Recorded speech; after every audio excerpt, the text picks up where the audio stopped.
went e4, c5, knight f3, d6, d4, cd, d4, knight f6, knight c3, a6. So this is the Najdorf. This is the Najdorf. Bishop e3, e5, knight b3, bishop e7, f3, bishop e6, queen d2, h5. It's kind of a prophylactic move in a way, in case white wants to play g4. So knight d5, take, knight b7, bishop e2.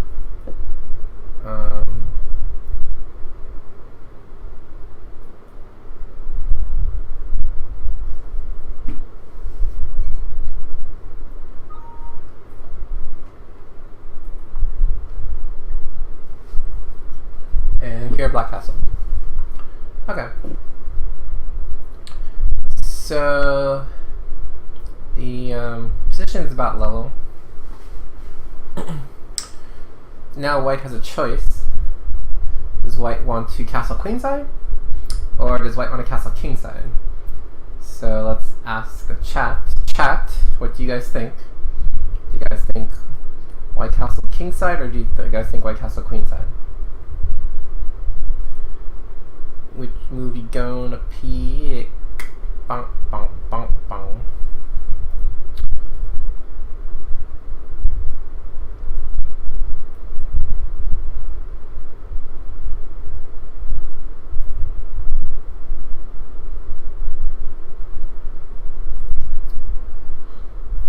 So which one? Queenside, kingside, queenside, kingside.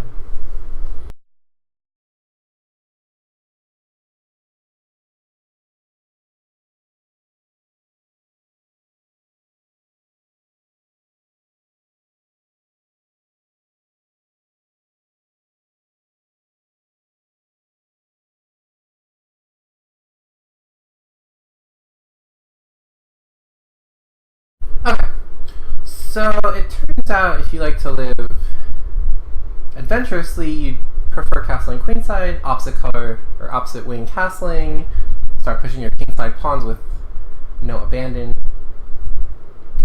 But the more prudent move is to actually castle kingside. The reason is that if you castle queenside, this open c file is a bit of a problem, and black can actually start getting his pawns rolling fairly quickly, just, you know, a5, a4, for example. So in this position, white's counting on the fact that he has a bit more space, thanks to his d5 pawn, and the fact that he has two bishops. And his bishops are actually fairly decent at the moment. This bishop on e7 is not really great, and white has two fairly decent bishops. So queenside castling is possible, but it's probably not as good.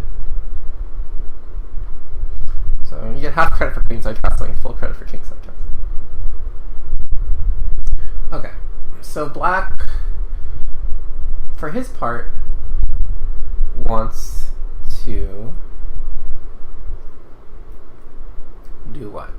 Well, he probably wants to put a rook on this file.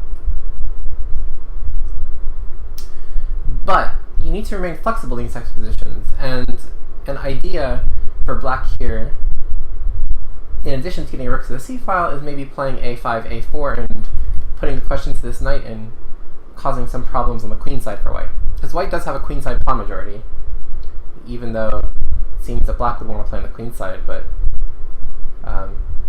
you know, black can kind of do a little minority attack and start pushing these pawns on the queen side to maybe create some weaknesses on the queen side for white.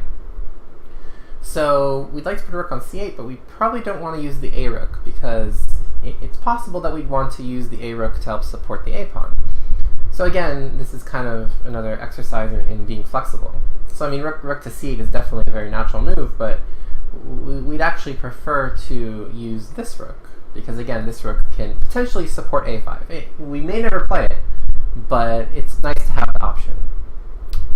It is nice to have the option. So black played queen to b8. Then white decided to play king to h1, safety first. He doesn't want to get into any dangers on this diagonal. Okay, bishop d8. So now he's improving the position of his bishop. Makes sense. c4, gaining some space. And now black could maybe take the opportunity to play b5, but you know, bishop b6 is not a tragedy. Exchanging the bishops. Okay, so now black successfully gotten rid of a bishop. So now there's only one bishop left on the board, and it's not really particularly great because these pawns are on light squares. Okay. So, of course, what do you do in this position? You try to make your bishop better. So there's a couple of ways to do that. One is to just put it on a better diagonal. So, for example, bishop to d3. Another way to do it is maybe to start moving pawns off of the light squares. So that's what white chose to do and played f4. Okay, so again, the game is still relatively balanced. Black, for his part, doesn't really want to open this f file per se. He doesn't want to allow this exchange to happen. It's not really that tragic though. So I mean, he could consider a move like rook e8. He wouldn't want to take back with the pawn, of course, because then this makes this pawn and this pawn very strong. All of a sudden, these pawns just start steamrolling.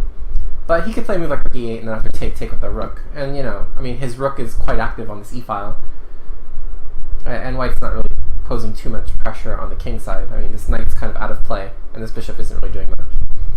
But instead he chose to play a more lockdown move, e4. Okay. And now this is kind of the point where white should play a bit prophylactically. So do you guys see a good move for white here, maybe?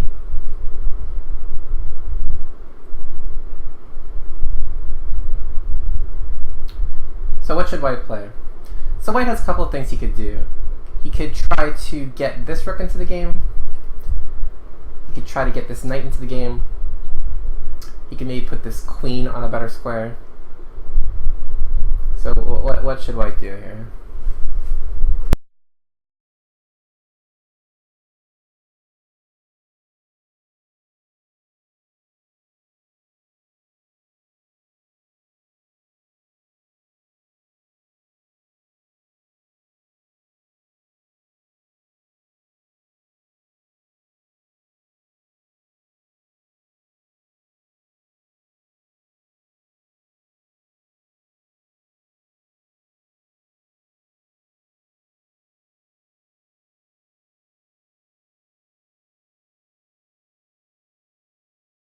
So it turns out he really shouldn't be in a rush to do any of these things. I mean, all of these moves are okay.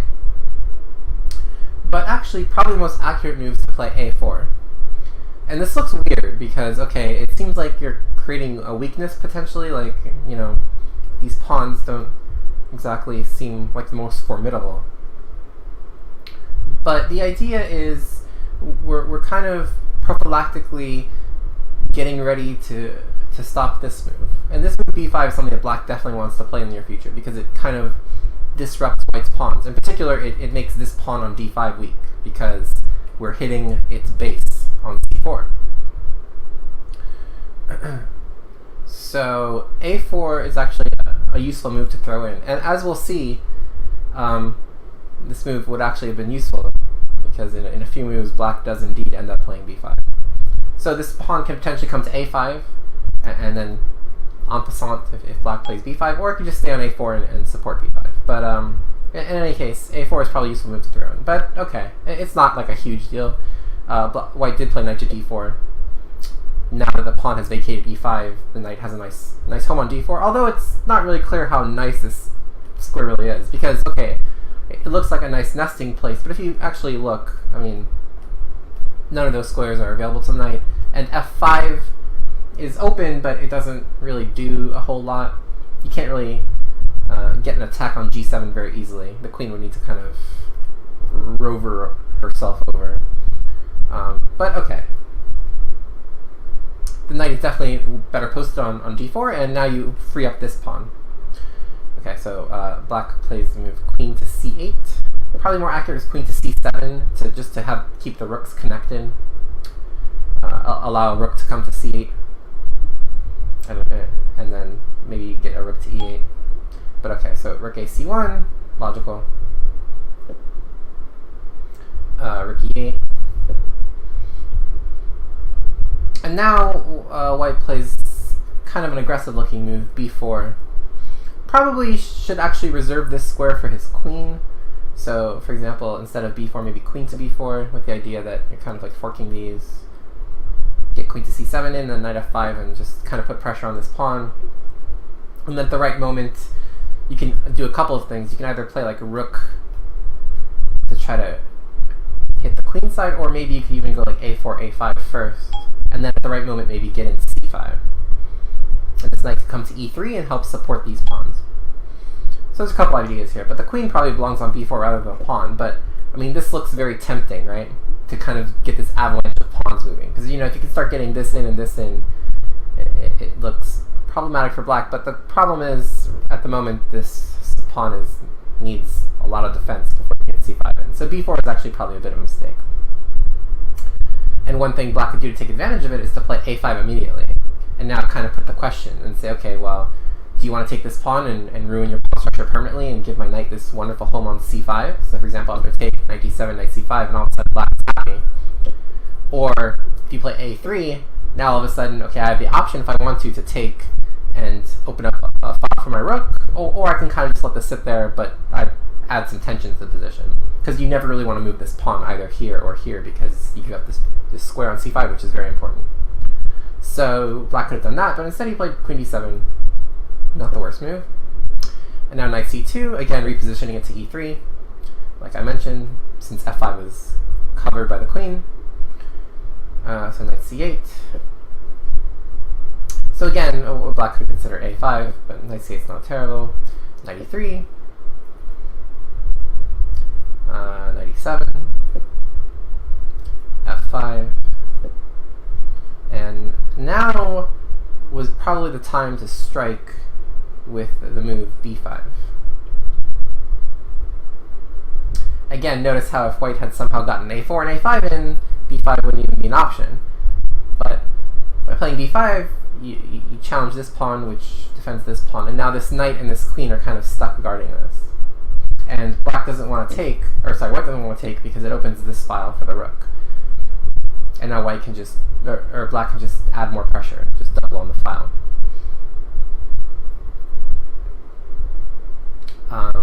So that's probably what black should have done. But black actually made a bit of a mistake by playing rook e8. Rook e8. So, question is, what should white do here to take advantage of rook e8? Does anyone know? This is tricky.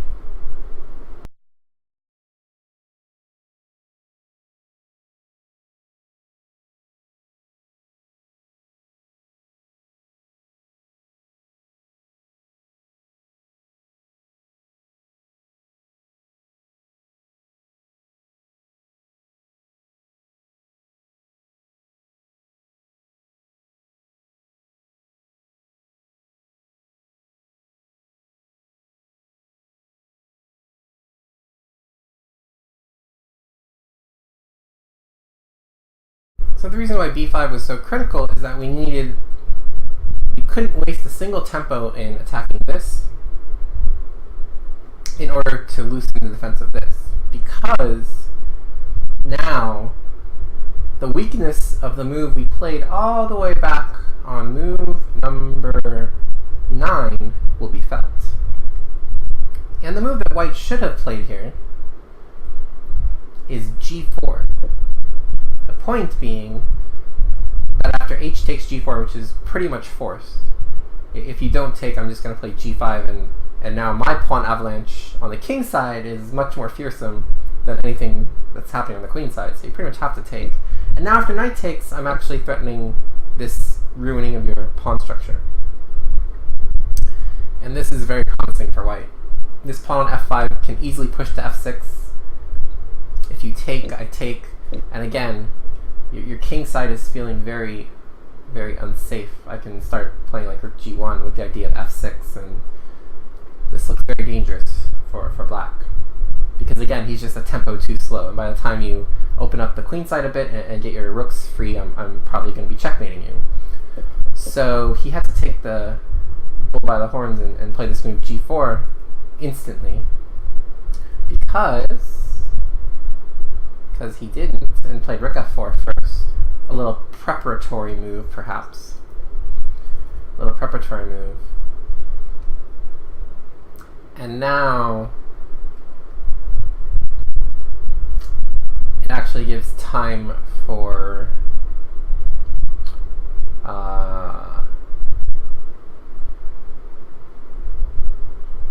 black to get in b5, which is what he does. Okay, so now g4. So he should probably take on g4 first, but he took on c4 instead, and now g5. Okay, now here's where things start to get a little bit wonky. Okay, so g5. Okay, so you think, well, the knight's attacked, I should probably move it. And you'd be right. So knight to h7 probably makes the most sense. With the idea, though, so this is kind of interesting, but the idea, though, that if you take on h5, you're actually not going to capture this pawn. Reason being is that pawn is actually helping you in a way, in terms of keeping the g-file blocked. So, if you take this pawn, then all of a sudden white's rooks can easily pour into the position. So probably the best move, actually, after bishop takes h7 is just to play f6. And yeah, I mean, you're probably going to be down a pawn, but if you can somehow land a knight on this square, it's going to be a little bit difficult for white to actually break through. So for example, like, if you try g6, this knight can kind of hop here, and then maybe here. And if you take, then okay, you get rid of your bishop, and then, again, it's kind of hard to break through. But okay. So he instead played c3 first, with the idea of, again, trying to remove some material off the board, and also deflect this queen. So the idea is if, like, rook takes, queen takes, and now black could take this pawn, because he has two attackers, only one defender, and then it gives another square for this knight. So a little bit tricky, but white correctly played queen d4, just keeping an eye on this pawn. And now at this point, knight h7 is necessary. Okay, so bishop takes h5, and we see that black indeed does not play. Again, the correct move is probably f6, but now knight takes g5. But now this is even worse because the queen's on g7 already. Okay, so what should white do here? What should white do here? This is time to kind of cash in. But what's the correct way to do it?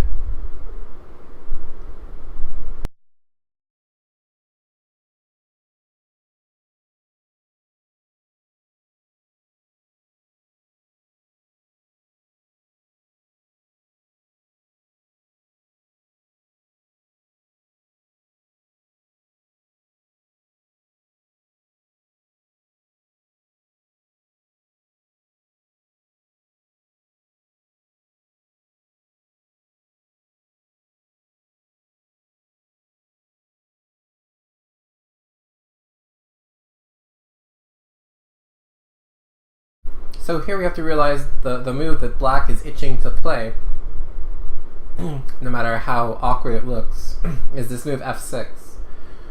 Kind of supporting this knight, blocking this queen's access to g7.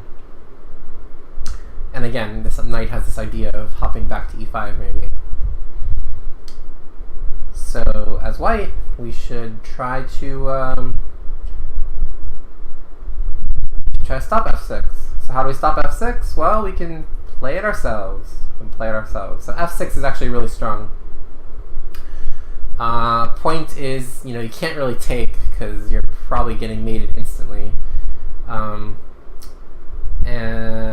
I'm threatening the knight, so your knight has to move. So knight g6 probably, and now, yeah, rook to g4. And this is just really strong because we have this, and we have this, and we have this, and we have this, and this, and all sorts of stuff. This is not looking good.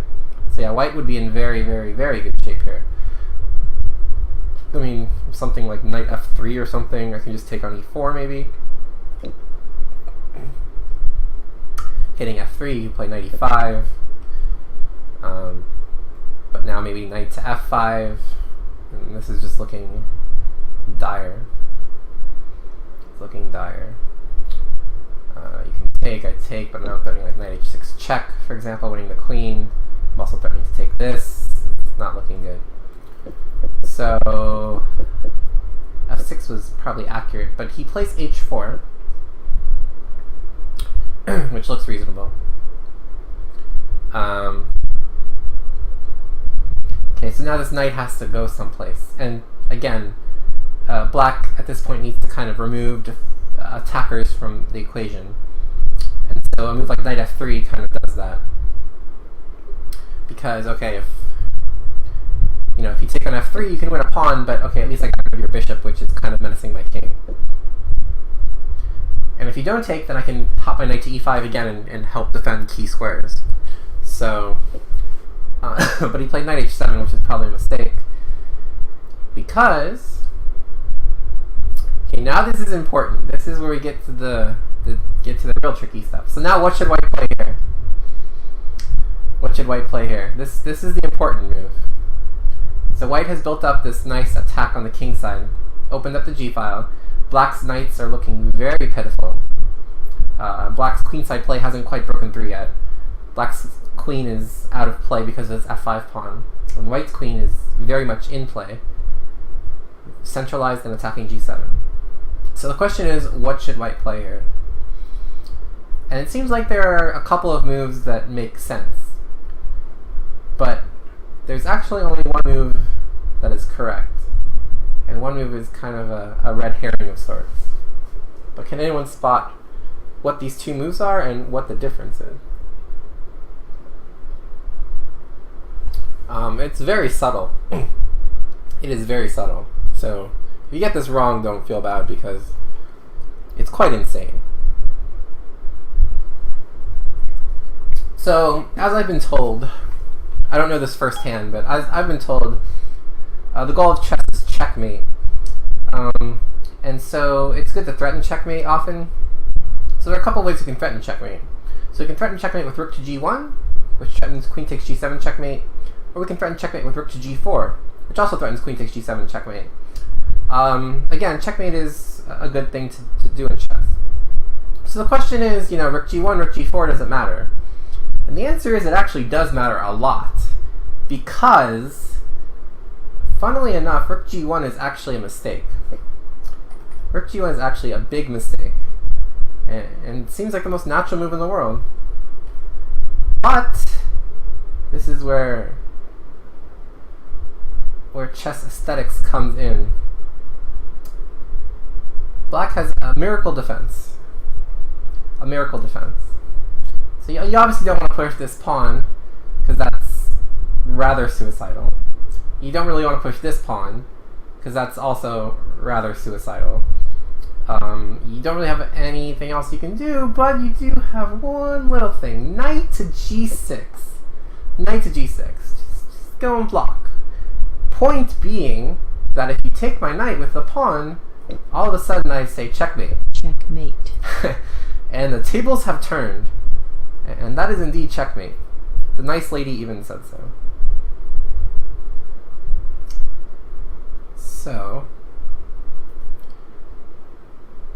we need to avoid that. And so if black finds this miraculous knight to g6, well, white has nothing better than to take. But, again, take with the bishop.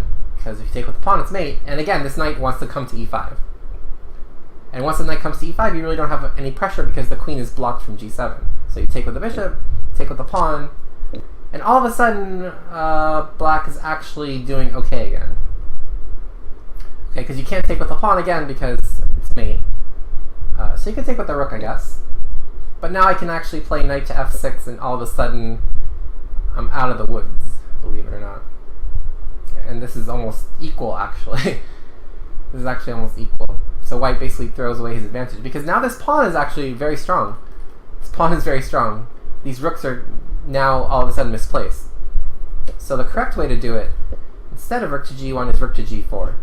And now you have all of the same threats, but now this queen is no longer capable of reaching h3. So now after rook g4, you have to play f6. You have to play f6. And now queen takes e4 is just an easy mop-up job. Because now this queen is completely out of play, this knight's completely out of play, this knight's completely out of play, and we're just going to put more pressure on the g file. But instead, after rook g1, which is what was played, black indeed played f6 anyway, unfortunately.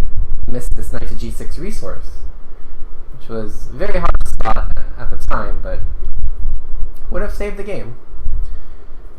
And now, of course, queen takes e4, and now it's just kind of a mop-up. King h8, bishop f7, queen a7, and now rook f g4 would have just been winning instantly. c2, you just take, and then something like take and take happens, and it's just over.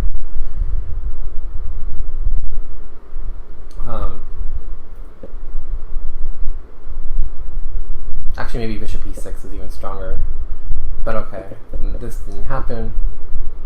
He played bishop e6, rook c7, knight c4, hitting this pawn, rook to d8. Okay. And now, how should white win here? How should white win here?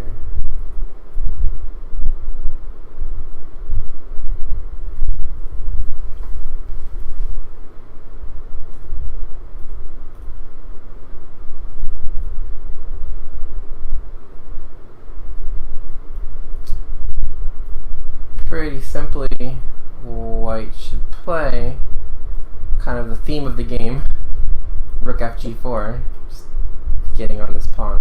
And so after knight g8, now we finally get this knight, who's been on the sidelines for so long, into the game by playing knight a5 to knight c6. Whoops. And that should end the game. But instead, white actually blunders here in some time pressure and just panics about this pawn and plays this move rook to c1, which takes pressure off of black on the king side. So black should take this opportunity to play knight to f8. Oops. And rook to b8. And all of a sudden there's some counterplay. Because this knight is pinned. So for example, if a3, a5, and now the knight's pinned, and if you take with the pawn, then all of a sudden my rook gets to b1, and bad things are happening because I get my queen to g1. Check. So this definitely allows black some serious counterplay. But black missed this, of course. And after rook c1, unfortunately played queen to b7. After which point, simply queen to f3, and rook to g1 would win. But again, white was scared about the pawns, so took on c3. And now black is kind of fighting again, but not so clear. So queen takes b4, and now again black has some counterplay on the b file. Rook b3, queen c5, rook g3, and now knight f8 is probably more prudent. And then knight g8. It looks weird to put your knights in the back row, but you're covering a bunch of key squares. You're covering this, you're covering this, you're covering this, you're covering this. But okay, play knight to g8 first. Queen d4. Queen b4, a3, queen b1 check, king h2, knight h6, queen b6, queen takes, knight takes. Okay, so white traded queens, which is a victory for black, because now black doesn't have to worry so much about the checkmate. These knights are still a bit awkward, this bishop is still really strong, but, you know, black's not down any material. So he has chances to hold, actually. Okay, but the question is what to do here. What to do here. And this is this important blunder of the match. So what should black play? And what did black play? Again, a very subtle difference between two moves, but one in black is relatively fine and one in black loses immediately. So let's see if we can figure out which one's which. So we kind of want to get our rooks active. So we would kind of want to do something like either like rook b7 or rook b8 to chase the knight away and get a rook on the b file. But the question is which one.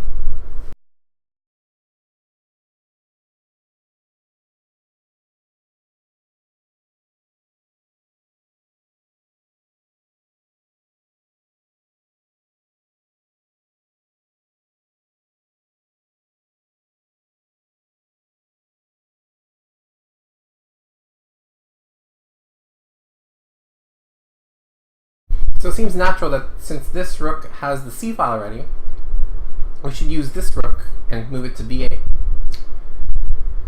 Well, the problem here is twofold. One is that white has actually a really nice tactic, but two is you're defending the defense of this pawn. So once you lose this pawn, unfortunately, the game is lost because this pawn is very strong. And these knights are in no position to help. So the beautiful tactic that white managed to procure is rook to c4. Point being that this knight defends this rook. So if rook takes knight, rook takes rook, and if rook takes rook, knight takes rook. But the real point is that now this pawn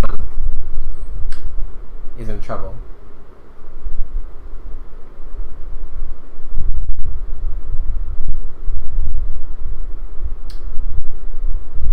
Reason being is if there's rook ends up defending this pawn, well, then I can just play rook b3, rook b6, and take. So the correct way to play actually was to play rook to b7 instead, and now after knight c4 to play knight f8. And black is actually kind of holding. It's hard for white to make progress because he can't really get his rooks onto an open line without moving this knight. And for his part, black kind of wants to eventually try to put a knight on e5 if possible. He can't really play knight d7 right away because of this pawn hangs, but at some point. So, but he instead played rook b8, and white correctly found rook c4. So he played rook cb7, and now knight c8, and now this pawn falls. So rook b2 check, rook g2, rook 2b3.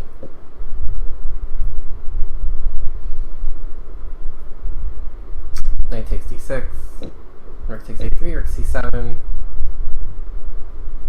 I mean, rook c8, trading rooks also wins pretty easily. The idea is take, and you just want to push this pawn. Okay, but he played rook c7, rook a4, knight c4, and now, again, not really much you can do. Knight f8, d6, rook d8. Now rook's on the 7th. Pretty good. This bishop defends this knight. Rook a2, king h3. Rook e2. Rook ge7. Rook b8. Rook b7. Take. And now knight takes pawn. Knight takes bishop. Pawn takes. Rook takes. Now the easiest way to win, among many, simply rook e7. Point being that the rook is actually trapped now. So if take the pawn queens by force, and if you take the pawn, obviously just take, and this knight is still kind of trapped. You can go knight g8, I guess, but just rook a7. Then this pawn's gonna fall, and being up a rook shouldn't be too difficult. So in this position, after rook to e7, black resigned. So kind of a tough game, but it was interesting that a couple of instances where, it didn't seem like the move mattered that much. For example, that rook g1, rook g4 idea, and then later in the game that rook b8 versus rook b7 idea. It was funny how different the two moves were because of some somewhat hidden tactic that, in the first case neither player saw, and in the second case black didn't see. So if you have a choice between two moves that seem to accomplish the same thing, always double check because there might actually be a difference.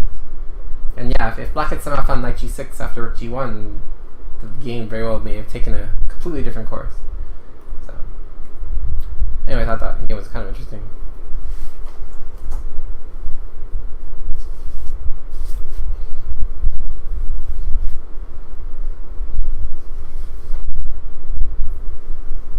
Because even grandmasters play natural moves. Sometimes those natural moves aren't right, though, as we learn.